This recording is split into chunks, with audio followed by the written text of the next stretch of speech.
dans ce nouvel épisode de Fou de Fou. Aujourd'hui, je vais vous proposer une recette qui paraît assez compliquée, mais on va la tester ensemble. À mon avis, c'est pas si compliqué. On va faire une recette gastronomique, un risotto au morilles. Pour cela, je vais moi-même faire mon bouillon, mais si vous n'avez pas le temps, vous prenez un cube de cubord, bouillon de poulet, hop dans l'eau, hop de l'eau et ça fait le bouillon. Mais nous, comme on a le temps, on va le faire nous-mêmes. Pour cette recette, donc, vous aurez besoin de poulet, d'ail, du laurier, du thym.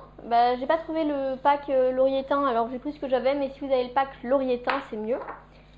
Des belles morilles fraîches, non. J'ai pris des morilles desséchées, j'ai suivi la notice et ça sera aussi bon.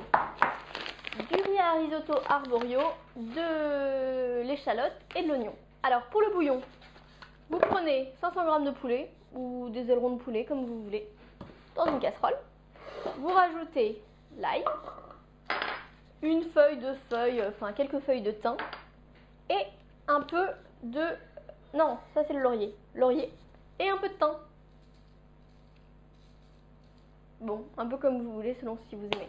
Moi j'avais pas de thym, j'ai pris des herbes de Provence. Alors, on va dire que c'est pareil. Vous mettez de l'eau sans en mettre partout. Et surtout, vous ne faites pas comme moi la première fois qui voulait vous montrer le bouillon tout fait, vous ne le laissez pas cramer. Donc à surveiller quand même, il faut juste que ça infuse bien, que le poulet soit bien cuit.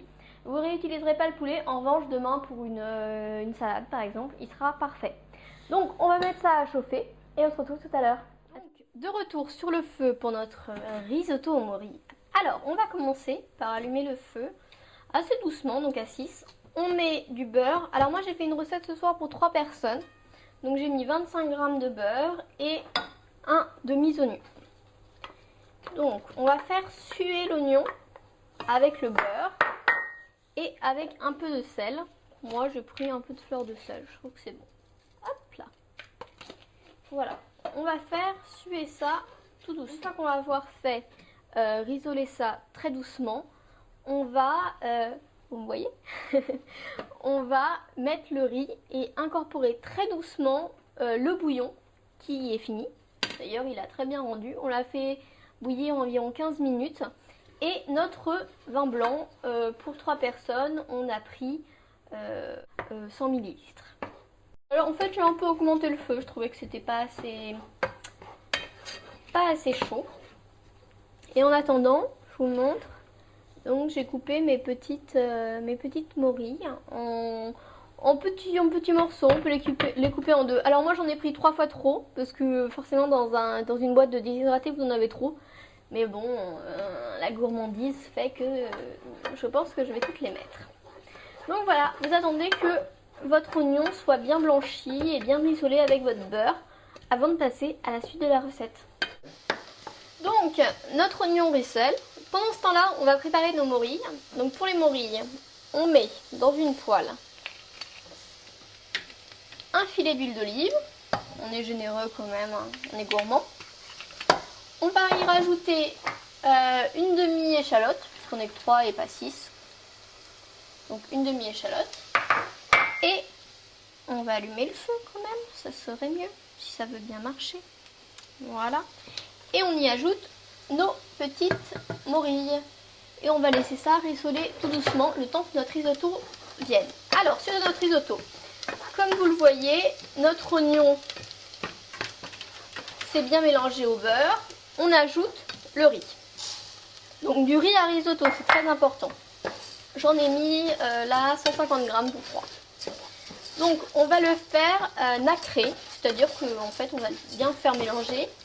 Une fois que notre riz est donc nacré, bien blanc, on va déglacer au vin blanc. Hop là. Voilà.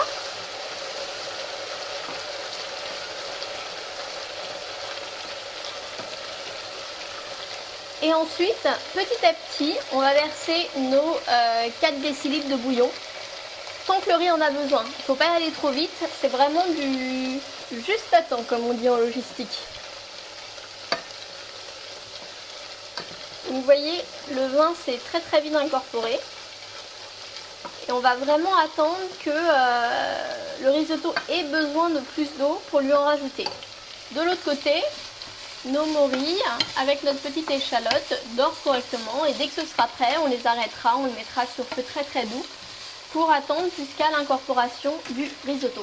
Donc revenons à notre risotto qui demande une attention vraiment tout le temps.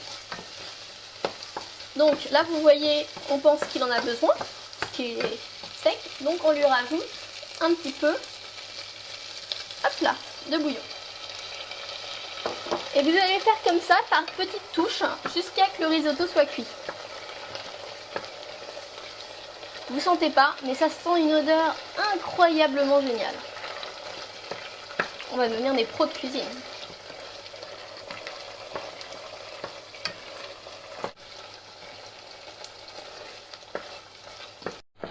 Alors voilà, après avoir ajouté pas mal de bouillon, en fait vous en faites pas mal, vous ne mesurez pas et vous en mettez tant que le riz en a besoin.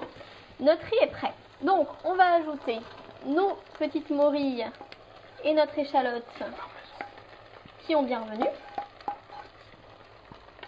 On arrête le feu d'ailleurs, c'est bon.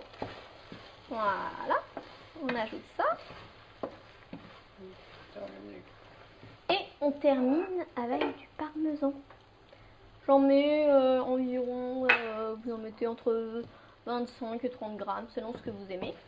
Vous mélangez bien, ça va donner quelque chose de très onctueux.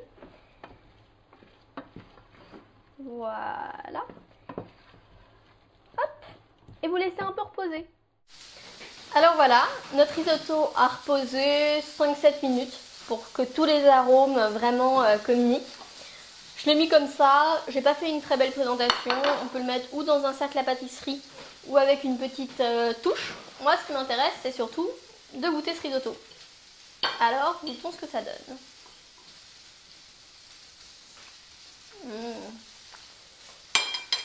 C'est délicieux, vraiment très bon. Recette que je vous conseille avec la recette de la semaine dernière, donc le poisson le pané à la courgette. Vraiment délicieux, vous allez faire des merveilles. Merci à vous tous qui nous suivez sur iTunes, sur YouTube, sur la page YouTube et même sur le blog. Vous êtes de plus en plus nombreux, ça nous fait très plaisir. N'hésitez pas à laisser vos commentaires et à le faire partager à vos amis. Et surtout, à très bientôt sur Food de Food.